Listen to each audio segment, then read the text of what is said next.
Hi everyone, welcome back to my YouTube channel. So today we are going to solve day 3 problem of this month on LeetCode. Before starting, if you guys haven't subscribed my YouTube channel yet, then please go ahead and subscribe it. Now without any delay, let's get started with today's problem. Problem number 2270, number of ways to split array. Let's read the problem statement first. You are given a 0 indexed integer array nums of length n. Okay. Nums contains a valid split at index I if the following are true.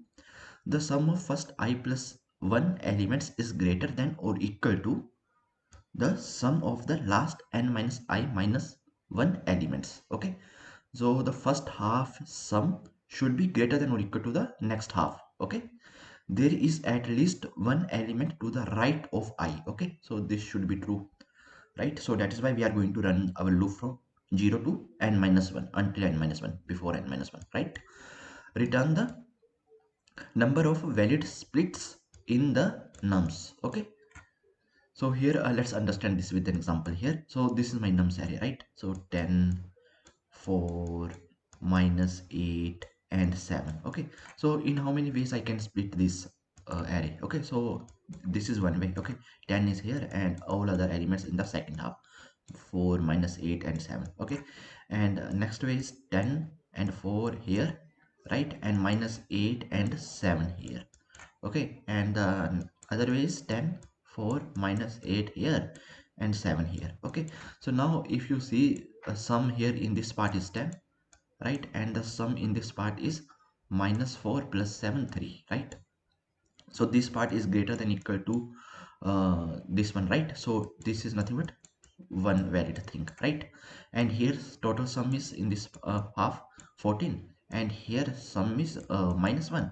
So here this 14 is greater than equal to this, right? Minus 1. So here I'm just going to increment the count to 2. Okay, here in this half you see total sum as 10 plus 4, 14, 14 minus 8 is 6, and here just 7. So this condition is not satisfied, right?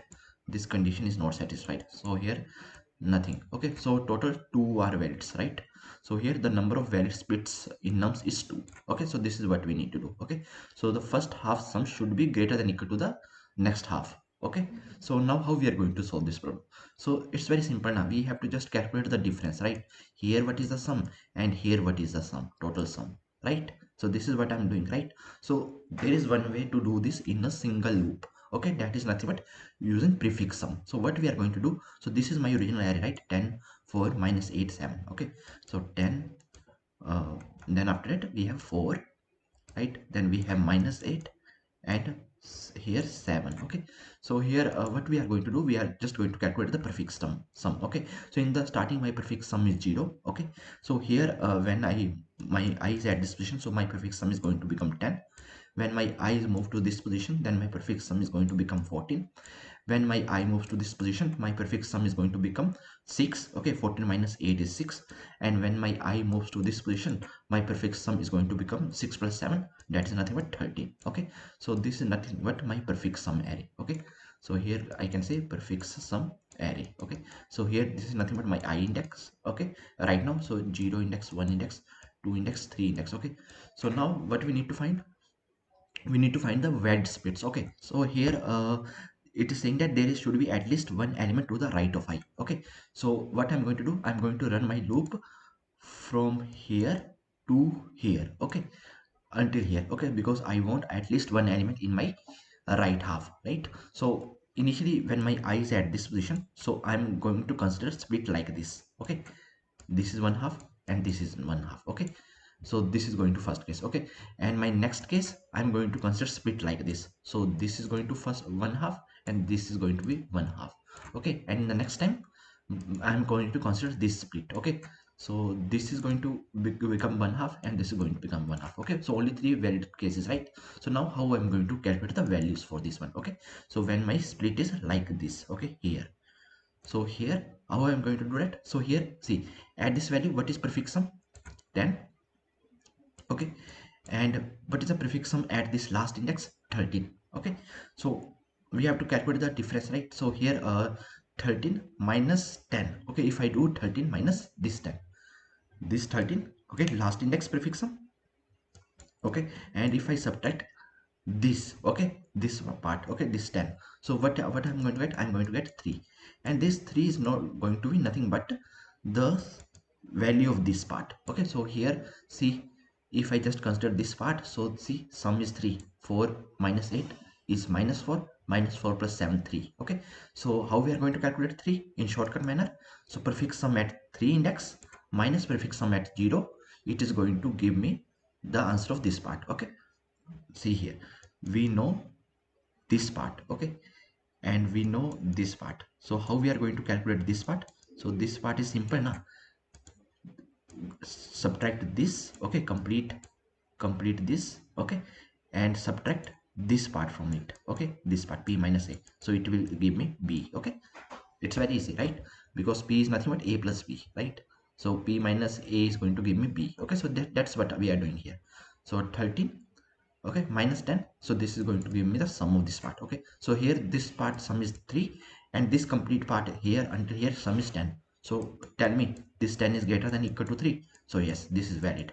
Okay, now I'm going to make a split here in this part. Okay, so let me just erase a few things. Okay, all right, so now I'm making a split here. So until here, what is my sum? 14, and here sum is 13. Okay, 13 minus 14, if I do, I will get minus 1. Okay, so see here, just consider this part. So in this part sum is minus 8 plus 7 minus 1. Okay, so this minus 1, and until here what was sum? Until here sum was 14. Okay, so 14 is greater than equal to minus 1, right? So I'm going to increment the count to 2. Okay, so this is for second split. And for third split, so until here sum was 13, okay, here, right, and here until here sum was 6. Okay, 13 minus 6 is equal to 7, so this is valid. Okay, so here 7, and here in this complete part what was sum was 6. So 6 is greater than equal to 7? No, this is false, so I'm not going to increment the count. Okay, so it's very simple. Let's write the code. Okay, so now first of all, just calculate the total length of my nums array. So int n is equal to nums dot length. Okay, so let's do that. Int n is equal to nums dot length. All right, and then just create one variable long array, okay, in long format. Okay, so because sum is going to be very large. Okay, so that's the reason. So initially I was solving it using int, so then it was giving error in one test case. Okay, so then I just changed it to long.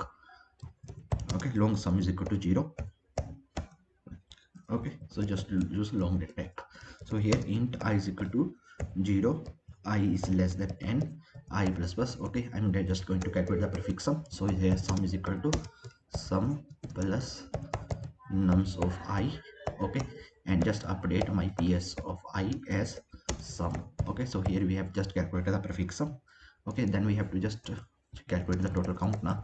So since return type is int, so here I'm creating the variable of int type. Okay, and here int, and now we have to run loop.